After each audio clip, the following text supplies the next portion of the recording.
Welcome to the Prayagraj institute. आज हम लोग बात करेंगे प्रबंधन से संबंधित अति महत्वपूर्ण प्रश्नों के बारे में। हमारे सामने ये जो पहला प्रश्न है, यह प्रश्न यह कहता है कि प्रबंधन के सिद्धांतों के संदर्भ में निम्नलिखित में से कौन सा कथन सत्य है। इसमें से ट्रू स्टेटमेंट आपको बताना है। यहाँ पे मैनेजमेंट प्रिंसिपल ऑफ मैनेजमेंट से ये प्रश्न है, ठीक है। तो प्रबंधन के सिद्धांतों के संदर्भ में निम्नलिखित में से कौन सा कथन सत्य है। पहला ऑप्शन है प्रबंधन के सिद्धांत विकसित हुए हैं।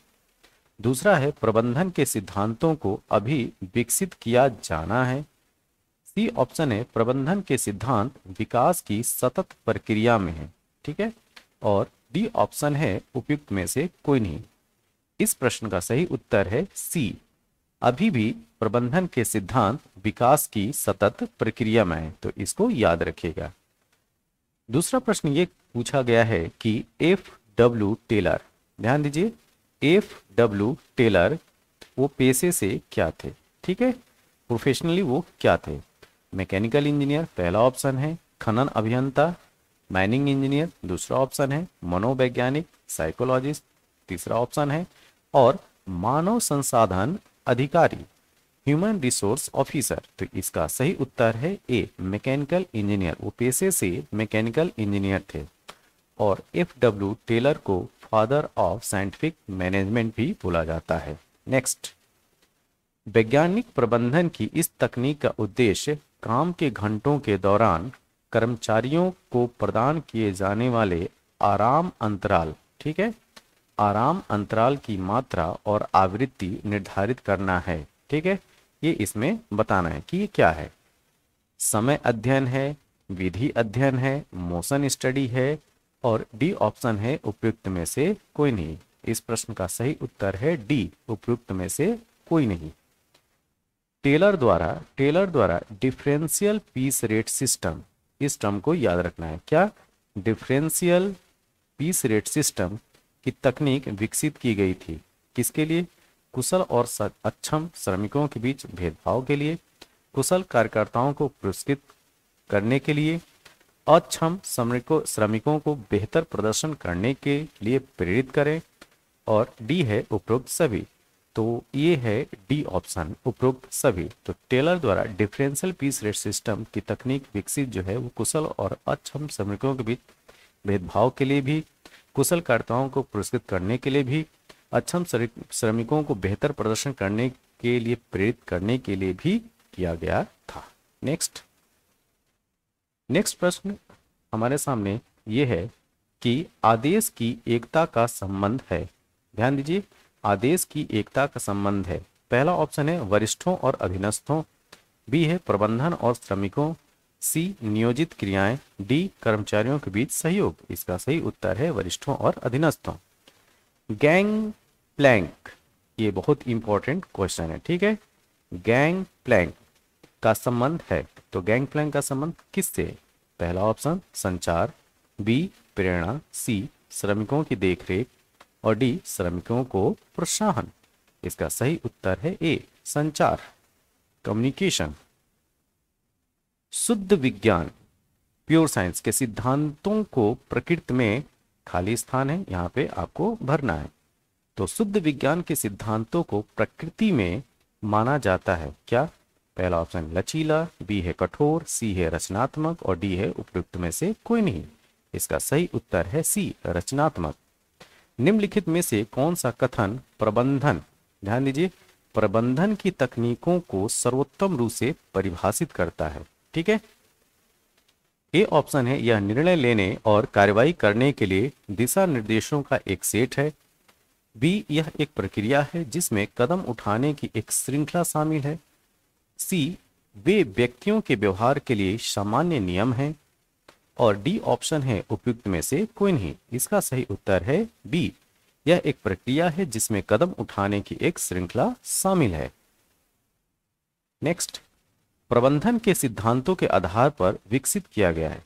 तो प्रबंधन जो प्रिंसिपल ऑफ मैनेजमेंट है किन आधार पर विकसित किया गया? तो पहला है अवलोकन, बी है प्रयोग, सी है प्रबंधन के व्यक्तिगत अनुभव, और डी है उपरोक्त सभी।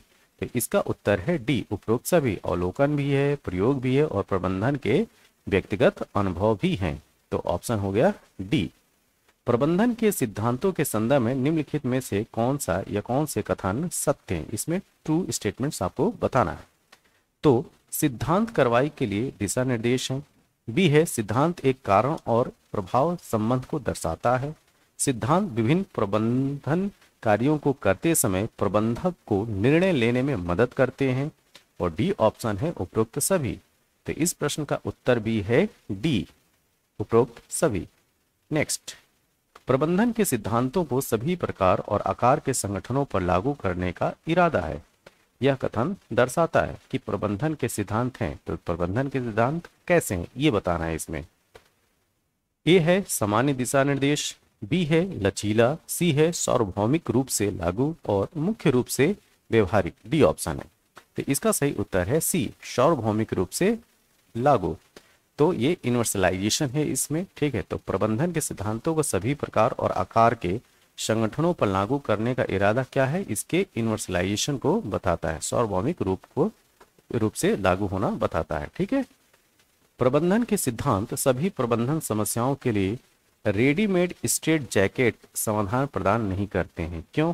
ध्यान दीजिए ये टर्म्स को, क्या है, रेडीमेड स्ट्रेट जैकेट समाधान प्रदान नहीं करते हैं क्योंकि ए ऑप्शन है वास्तविक व्यावसायिक स्थितियां जटिल हैं, बी है वास्तविक व्यापार स्थितियां गतिशील हैं, सी ऑप्शन है सिद्धांत सामान्य दिशा निर्देशों के रूप में कार्य करते हैं। तो इसका तीनों ये स्टेटमेंट सही है, ए बी सी। तो इस हिसाब से उपरोक्त सभी, ऑप्शन डी। नेक्स्ट, स्थिति की मांग के अनुसार प्रबंधन के सिद्धांतों को प्रबंधक द्वारा संशोधित किया जा सकता है। इस कथन का तात्पर्य है कि प्रबंधन के सिद्धांत हैं, कैसे हैं, कठोर हैं, आकस्मिक हैं, लचीले हैं कि सार्वभौमिक रूप से लागू। इसका सही उत्तर है लचीला, फ्लेक्सिबल। प्रबंधन के सिद्धांत संगठनात्मक लक्ष्यों की प्राप्ति के लिए मानव और भौतिक संसाधनों के बीच संबंधों की समझ को बढ़ाते हैं। तो दिए गए कथन में वर्णित प्रबंधन के सिद्धांतों की विशेषता को पहचानना है इसमें, ठीक है। तो फिर से इस प्रश्न को पढ़ना है। देखिए, जो बड़े प्रश्न होते हैं उनको क्या करना होता है कि आपको ध्यान से पढ़ना होता है, उसके उत्तर उस प्रश्न में ही निहित होते हैं, ठीक है। तो ध्यान से इसको पढ़िए। प्रबंधन के सिद्धांत संगठनात्मक लक्ष्यों की प्राप्ति के लिए मानव और भौतिक संसाधनों के बीच संबंधों की समझ को बढ़ाते हैं। तो दिए गए कथन में वर्णित प्रबंधन के सिद्धांत की विशेषता को पहचानना है। तो पहला ऑप्शन है कारण और प्रभाव संबंध, बी है संसाधनों और प्रभावी प्रशासन का इष्टतम उपयोग, अभ्यास और प्रयोग द्वारा गठित, और डी है मुख्य रूप से व्यवहारिक। तो इसका ऑप्शन है डी, मुख्य रूप से व्यवहारिक। किसी विशेष समय पर मौजूदा स्थिति की आवश्यकताओं के अनुसार प्रबंधन के सिद्धांतों के अनुप्रयोगों को बदलना पड़ता है। दिए गए कथन में प्रबंधन के सिद्धांतों की किस विशेषता का वर्णन किया गया है? पहला है आकस्मिक, बी है मुख्य रूप से व्यवहारिक, सी है कारण और प्रभाव संबंध, और डी ऑप्शन है सामान्य दिशा निर्देश। तो इसका सही उत्तर है ए, आकस्मिक। प्रबंधन के सिद्धांत पूर्वाग्रह के आधार पर तार्किक और तर्क संगत निर्णय लेने पर जोर देते हैं। दिया गया कथन इस बात पर प्रकाश डालता है कि प्रबंधन के सिद्धांतों का ज्ञान किस ओर ले जाता है। तो ए है प्रबंधकों को वास्तविकता में उपयोगी अंतर्दृष्टि प्रदान करना, बी है वैज्ञानिक निर्णय, सी है बदलती पर्यावरणीय आवश्यकताओं को पूरा करना, और डी है उपरोक्त सभी। तो इसका उत्तर है वैज्ञानिक निर्णय, scientific decisions. Next, rule of thumb. ये मैनेजमेंट में ये प्रश्न पूछा जाता है कि रूल ऑफ थंब का मतलब क्या है। रूल ऑफ थंब यहाँ पे 4 ऑप्शन दिए हैं। प्रबंधन के मुद्दों को संभालने में व्यक्तिगत निर्णय का उपयोग, प्रबंधन समस्याओं को हल करने के लिए हिट एंड ट्रायल, ध्यान दीजिए, हिट एंड ट्रायल दृष्टिकोण अपनाना, और सी ऑप्शन है उपरोक्त दोनों। तो इसका उत्तर है सी, उपरोक्त दोनों, ठीक है। टेलर के अनुसार बक्सों में लोहे के आंकड़े लोड करने जैसी छोटी उत्पादन गतिविधियां भी वैज्ञानिक रूप से नियोजित और प्रबंधित की जा सकती हैं। इसके परिणाम स्वरूप मानव ऊर्जा की जबरदस्त बचत के साथ साथ समय और सामग्री की बर्बादी भी हो सकती है, ठीक है। तो वैज्ञानिक प्रबंधन के संबंधित सिद्धांत को इसमें पहचानना है। इस प्रश्न को फिर से पढ़ते हैं। टेलर के अनुसार बक्सों में लोहे के आंकड़े लोड करने जैसी छोटी उत्पादन गतिविधि भी वैज्ञानिक रूप से नियोजित और प्रबंधित की जा सकती है। इसके परिणाम स्वरूप मानव ऊर्जा की जबरदस्त बचत के साथ साथ समय और सामग्री की बर्बादी भी हो सकती है। वैज्ञानिक प्रबंधन के संबंधित सिद्धांत को पहचानना है। तो क्या ये सद्भाव और कला नहीं, विज्ञान और अंगूठे का नियम नहीं है? ये प्रत्येक व्यक्ति का विकास उसकी सबसे बड़ी दक्षता और समृद्धि प्राप्त करने के लिए है। और डी ऑप्शन है उपयुक्त में से कोई नहीं। तो इसका सही उत्तर है विज्ञान और अंगूठे के नियम नहीं। नेक्स्ट, वैज्ञानिक प्रबंधन के इस सिद्धांत के अनुसार वैज्ञानिक प्रबंधन का दृढ़ विश्वास है कि प्रबंधन और श्रमिकों के सच्चे हित एक समान है। नियोक्ता के लिए समृद्धि लंबे समय तक मौजूद नहीं रह सकती जब तक यह कर्मचारियों के लिए समृद्धि के साथ न हो, और इसके विपरीत। ठीक है, इसके विपरीत से यहाँ मतलब वाइस वर्सा की बात की जा रही है। ठीक है, तो पहला ऑप्शन है विज्ञान और अंगूठे का नियम नहीं, सहयोग और व्यक्तिवाद नहीं, ठीक है, सद्भाव और कला नहीं, और डी है उपरोक्त सभी। तो इसका ऑप्शन है सी, सद्भाव और कला नहीं। वैज्ञानिक प्रबंधन के इस सिद्धांत के अनुसार कर्मचारियों को उनके सुझावों के लिए पुरस्कृत किया जाना चाहिए, जिसके परिणाम स्वरूप लागत में काफी कमी आती है। तो विज्ञान अंगूठे का नियम नहीं है, सहयोग व्यक्तिवाद नहीं, सद्भाव कला नहीं, और उपरोक्त सभी। इसका सही उत्तर है बी, सहयोग और व्यक्तिगत इंडिविजुअलिटी नहीं। टेलर के अनुसार प्रत्येक विशेषज्ञ को उसके गुणों के अनुसार कार्य सौंपा जाना, तकनीकी निपुणता रखने वाले कर्मचारियों को नियोजन कार्य में शामिल किया जाना चाहिए, जबकि ऊर्जा और अच्छे स्वास्थ्य वाले लोगों को निष्पादन कार्य सौंपा जा सकता है। तो वैज्ञानिक प्रबंधन के संबंधित सिद्धांत का नाम बताना है। तो पहला ऑप्शन है कार्यात्मक दूरदर्शिता, बी है विज्ञान और अंगूठे का नियम नहीं, सी है प्रत्येक व्यक्ति का उसकी सबसे बड़ी दक्षता और समृद्धि के लिए विकास, और डी है उपयुक्त में से कोई नहीं। इसका सही उत्तर है सी, प्रत्येक व्यक्ति का उसकी सबसे बड़ी दक्षता और समृद्धि के लिए विकास। इस तथ्य को ध्यान में रखते हुए सभी आवश्यक गुणों के साथ एक व्यक्ति को खोजना मुश्किल है। टेलर ने वैज्ञानिक प्रबंधन की इस तकनीकी के माध्यम से एक विशेषज्ञ की नियुक्ति का सुझाव दिया। तकनीकी को पहचानना है। ए है काम का मानकीकरण और सरलीकरण, बी है विधि अध्ययन, सी है कार्यात्मक दूरदर्शिता, और डी है गति अध्ययन। इसका सही उत्तर है सी, कार्यात्मक दूरदर्शिता। कार्य अध्ययन तकनीकों की अवधारणा में क्या शामिल है? पहला है समय अध्ययन, बी है गति अध्ययन, सी है थकान अध्ययन, और डी है उपरोक्त सभी। तो इसका सही उत्तर है डी, ठीक, उपरोक्त सभी। इसमें समय अध्ययन भी आता है, गति अध्ययन भी आता है, और थकान अध्ययन भी आता है। ठीक है, तो वैज्ञानिक प्रबंधन की इस तकनीकी का उद्देश्य किसी दिए गए लाइन या उत्पाद को निश्चित प्रकार के आकार और विशेषताओं को कम करना है। तो तकनीक का नाम बताना है इसमें। ठीक है, फिर से इस प्रश्न को देखिए। वैज्ञानिक प्रबंधन की इस तकनीकी का उद्देश्य किसी दिए गए लाइन या उत्पाद को निश्चित प्रकार के आकार और विशेषताओं को कम करना है। तकनीकी का नाम बताना है। तो पहला है विधि अध्ययन, बी है विभेदक टुकड़ा मजदूरी प्रणाली, सी है कार्य का मानकीकरण और सरलीकरण, और डी है कार्यात्मक दूरदर्शिता। इसका सही उत्तर है सी, कार्य का मानकीकरण और सरलीकरण। नेक्स्ट, वैज्ञानिक प्रबंधन की यह तकनीक असेंबली लाइन की अवधारणा के विकास में मदद करती है, जो आजकल ऑटोमोबाइल कंपनियों में भी व्यापक रूप से उपयोग की जाती है। तो इस तकनीक की पहचान करने की, इस तकनीक को कहेंगे क्या? ठीक है, देखिए प्रश्न ये है कि वैज्ञानिक प्रबंधन की यह तकनीक असेंबली लाइन की अवधारणा के विकास में मदद करती है, जो आजकल ऑटोमोबाइल कंपनियों में भी व्यापक रूप से उपयोग की जाती है। तो इस तकनीक को पहचानना है। तो पहला है गति अध्ययन, बी है काम का मानकीकरण और सरलीकरण, और सी है विधि अध्ययन, और डी है चुने का अध्ययन। ठीक है, चुनने का अध्ययन। ठीक है, तो इसमें है ये विधि अध्ययन सी। निम्नलिखित में से कौन सा समय अध्ययन का एक उद्देश्य है? पहला ऑप्शन है नियोजित किए जाने वाले श्रमिकों की संख्या निर्धारित करने के लिए, बी है उपयुक्त प्रोत्साहन योजनाओं को तैयार करने के लिए, सी है श्रम लागत की गणना करने के लिए, और डी है उपरोक्त सभी। तो इसका सही उत्तर है डी, उपरोक्त सभी।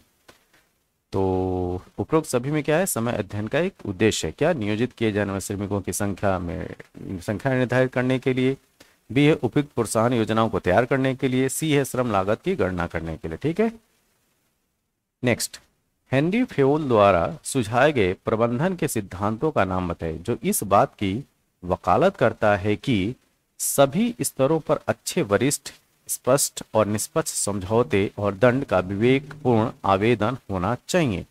तो पहला ऑप्शन है प्राधिकरण और जिम्मेदारी, बी ऑप्शन है एस्प्रिट डी कॉर्प्स, सी है आदेश और डी है उपयुक्त में से कोई नहीं। इसका उत्तर है डी, उपयुक्त में से कोई नहीं। हेनरी फेयोल के अनुसार यदि सामान्य प्रबंधन के इस सिद्धांत का उल्लंघन किया जाता है तो प्राधिकरण कमजोर होता है, अनुशासन खतरे में होता है, आदेश गड़बड़ा जाता है और स्थिरता को खतरा होता है। सिद्धांत को पहचानना है। तो ये क्या है सिद्धांत? पहला ऑप्शन है प्राधिकरण और जिम्मेदारी, बी है अनुशासन, सी है कमांड की एकता और डी है इक्विटी। इसका सही उत्तर है बी, अनुशासन, डिसिप्लिन। नेक्स्ट, प्रबंधन के इस सिद्धांत को लागू करने से समान प्रयास के लिए अधिक उत्पादन और बेहतर कार्य होता है। सामान्य प्रबंधन के संबंधित सिद्धांत को पहचानना है। तो इसमें है अनुशासन, बी है इक्विटी, सी है कार्य का विभाजन और डी है आदेश। इसका सही उत्तर है सी, कार्य का विभाजन। सामान्य प्रबंधन के इस सिद्धांत के अनुसार एक संगठन को प्रबंधकीय शक्ति के दुरुपयोग के खिलाफ सुरक्षा करनी चाहिए, लेकिन साथ ही एक प्रबंधन के पास अपनी जिम्मेदारी निभाने के लिए आवश्यक अधिकार होना चाहिए। दिए गए कथन में वर्णित प्रबंधन के सिद्धांत का नाम बताना है।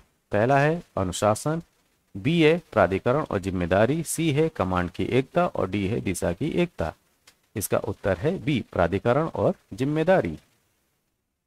नेक्स्ट, प्रबंधन के सिद्धांत शुद्ध विज्ञान के सिद्धांतों से भिन्न है क्योंकि प्रबंधन के सिद्धांत हैं। पहला है अस्पष्ट, बी है स्थिति बाध्य, सी है कठोर और डी है सीखना आसान है। तो इसका सही उत्तर है बी, स्थिति बाध्य। प्रबंधन के सिद्धांत महत्वपूर्ण है क्योंकि इनका परिणाम होता है, इनका रिजल्ट क्या होता है? पहला है पहल करना, बी है नई तकनीक के अनुकूल, सी है कर्मचारी संतुष्टि और डी है संसाधनों का इष्टतम उपयोग। इष्टतम उपयोग मतलब कि पूर्ण रूप से इसका उपयोग करना, किसका? रिसोर्सेस का, संसाधनों का। तो इसका उत्तर है डी। नेक्स्ट क्वेश्चन, प्रबंधन के इस सिद्धांत के माध्यम से हेनरी फेयोल प्रबंधकों को अनुकरणीय व्यवहार प्रदर्शित करने के लिए मार्गदर्शन करता है और सलाह देता है कि उन्हें संगठन के सामान्य हित की कीमत पर व्यक्तिगत लाभ के लिए अपनी शक्तियों का दुरुपयोग करने के प्रलोभन में नहीं आना चाहिए। उपरोक्त कथन में प्रबंधन के किस सिद्धांत का वर्णन किया जा रहा है? ए है कर्मचारियों का पारिश्रमिक, बी है केंद्रीकरण और विकेंद्रीकरण, सी है सामान्य हित के लिए व्यक्तिगत हित की अधीनता और डी है इक्विटी। इसका सही उत्तर है सी, सामान्य हित के लिए व्यक्तिगत हित की अधीनता। नेक्स्ट, सामान्य प्रबंधन का कौन सा सिद्धांत इस बात की वकालत करता है कि संगठनात्मक दक्षता बनाए रखने के लिए कर्मचारी टर्नओवर को कम से कम किया जाना चाहिए? ठीक, फिर से देखिए, सामान्य प्रबंधन का कौन सा सिद्धांत इस बात की वकालत करता है कि संगठनात्मक दक्षता बनाए रखने के लिए कर्मचारी टर्नओवर को कम से कम किया जाना चाहिए? ए है कर्मियों की स्थिरता, बी है कर्मचारियों के पारिश्रमिक, सी है इक्विटी और डी है एस्प्रिट डी कॉर्प्स। ये है ए, कर्मियों की स्थिरता। नेक्स्ट, प्रबंधन के सिद्धांत नहीं है, कैसे? व्यवहार में, निरपेक्ष, सार्वभौमिक, लचीला। इसका सही उत्तर है बी, निरपेक्ष। प्रबंधन के सिद्धांत प्रदान करते हैं, क्या प्रदान करते हैं प्रबंधन के सिद्धांत? समस्याओं के लिए तैयार समाधान, बी है सामान्य दिशा निर्देश, तरीके और प्रक्रियाएं और डी है नियम और विनियम। इसका सही उत्तर है बी, सामान्य दिशा निर्देश। नेक्स्ट, टेलर द्वारा डिफरेंशियल पीस रेट सिस्टम की तकनीक विकसित की गई थी। ठीक है, कुशल और अक्षम श्रमिकों के बीच भेदभाव, कुशल कार्यकर्ताओं को पुरस्कृत करने के लिए, अक्षम श्रमिकों को बेहतर प्रदर्शन करने के लिए और डी ऑप्शन है उपरोक्त सभी। ठीक, ये इसका सही उत्तर है डी। निम्नलिखित में से कौन सा समय अध्ययन का उद्देश्य है? नियोजित किए जाने वाले श्रमिकों की संख्या निर्धारित करने के लिए, उपयुक्त प्रोत्साहन योजनाओं को तैयार करने के लिए, श्रम लागत की गणना करने के लिए, उपरोक्त सभी। इसका भी उत्तर है डी। नेक्स्ट क्वेश्चन, निम्नलिखित में से कौन सा वैज्ञानिक प्रबंधन का सिद्धांत नहीं है? ठीक है, तो कार्यात्मक दूरदर्शिता, कर्मियों का विकास, सद्भाव कला नहीं, अधिकतम प्रतिबंधित आउटपुट नहीं। तो इसका सही उत्तर है कार्यात्मक दूरदर्शिता, वैज्ञानिक प्रबंधन का सिद्धांत नहीं है। प्रबंधन को कार्य करने के लिए एक सर्वोत्तम तरीका खोजना चाहिए। इस वाक्य में वैज्ञानिक प्रबंधन की किस तकनीकी को परिभाषित किया गया है?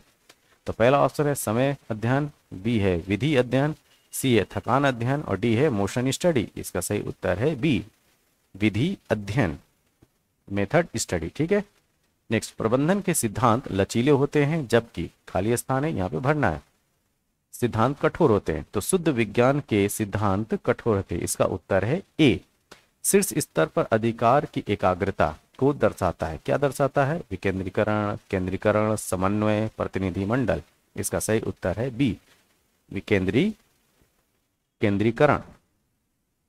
हेनरी फोयल के अनुसार यदि सामान्य प्रबंधन के इस सिद्धांत का उल्लंघन किया जाता है तो प्राधिकरण कमजोर हो जाता है, अनुशासन खतरे में पड़ जाता है, व्यवस्था गड़बड़ा जाती है और स्थिरता को खतरा होता है।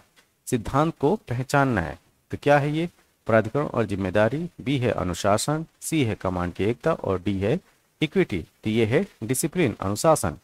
सामान्य प्रबंधन के इस सिद्धांत के अनुसार एक संगठन को प्रबंधकीय शक्ति के दुरुपयोग से बचाना चाहिए, लेकिन साथ ही एक प्रबंधक के पास अपनी जिम्मेदारी निभाने के लिए आवश्यक अधिकार होना चाहिए। दिए गए कथन में वर्णित प्रबंधन के सिद्धांत को बताना है। ठीक है, फिर से इस प्रश्न को देखिए। सामान्य प्रबंधन के इस सिद्धांत के अनुसार एक संगठन को प्रबंधकीय शक्ति के दुरुपयोग से बचाना चाहिए, लेकिन साथ ही एक प्रबंधक के पास अपनी जिम्मेदारी निभाने के लिए आवश्यक अधिकार भी होने चाहिए। तो यह है क्या? तो पहला ऑप्शन है अनुशासन, बी है प्राधिकरण, अथॉरिटी और जिम्मेदारी, रिस्पॉन्सिबिलिटी, सी है कमांड की एकता और डी है दिशा की एकता। इसका सही उत्तर है प्राधिकरण और जिम्मेदारी। नेक्स्ट, प्रबंधन का सिद्धांत कहता है कि हर चीज के लिए एक जगह होनी चाहिए और हर चीज अपनी जगह पर होनी चाहिए। ये क्या दर्शाता है? तो ये इक्विटी को बता रहा है कि अनुशासन बता रहा है कि आदेश बता रहा है कि एसपीडी कॉर्प्स बता रहा है। तो इसका सही उत्तर है आदेश, कमांड। यहाँ पे खाली स्थान है, यहाँ पे भरना है। का अर्थ है एक योजना, एक मालिक, दिशा की एकता, कमांड की एकता, केंद्रीकरण, गैंग प्लैंक। तो ये इसका सही उत्तर है ये दिशा की एकता, यूनिटी इन डायरेक्शन। तो यूनिटी इन डायरेक्शन का मतलब है, यूनिटी ऑफ डायरेक्शन का मतलब है एक योजना, एक मालिक। नेक्स्ट, वह तकनीक है, खाली स्थान है यहाँ पे, फिर भरना है। वह तकनीक है जिसमें प्रत्येक कार्यकर्ता को की देखरेख 8 पर्यवेक्षक मतलब सुपरवाइजर करते हैं। तो क्या? कार्यात्मक दूरदर्शिता, कार्रवाई की एकता, केंद्रीकरण, काम का सरलीकरण। इसका सही उत्तर है कार्यात्मक दूरदर्शिता। प्रबंधन का सिद्धांत प्रबंधन द्वारा जुर्माने के विवेकपूर्ण प्रयोग पर बल देता है। पहला ऑप्शन है एस्प्रे डे कॉर्प्स, बी है सीमा, कार्य का विभाजन और डी है अनुशासन। इसका सही उत्तर है डी, अनुशासन। कर्मचारियों के बीच सद्भाव और टीम भावना शामिल है। तो किसमें? अनुशासन में, एस्प्री डे कॉर्प्स में, आदेश में, मानकीकरण में। इसका सही उत्तर है एस्प्री डे कॉर्प्स में। कर्मचारियों के बीच सद्भाव और टीम भावना शामिल होती है। ठीक है। सामान्य प्रबंधन का कौन सा सिद्धांत इस बात की वकालत करता है कि संगठनात्मक दक्षता बनाए रखने के लिए कर्मचारी कारोबार को न्यूनतम किया जाना चाहिए? ए है कर्मियों की स्थिरता, बी है कर्मचारियों का पारिश्रमिक, सी है इक्विटी और डी है एस्पेडी कॉर्प्स। इसका सही उत्तर है कर्मियों की स्थिरता, ए। ये हमारे पास प्रबंधन, सामान्य प्रबंधन से संबंधित कुछ अति महत्वपूर्ण एमसीक्यू थे, मल्टीपल चॉइस क्वेश्चन थे। तो ये प्रश्न आपको कैसे लगे? जैसे भी लगे हों आप कमेंट बॉक्स में जरूर बताइएगा। तब तक के लिए थैंक यू, धन्यवाद।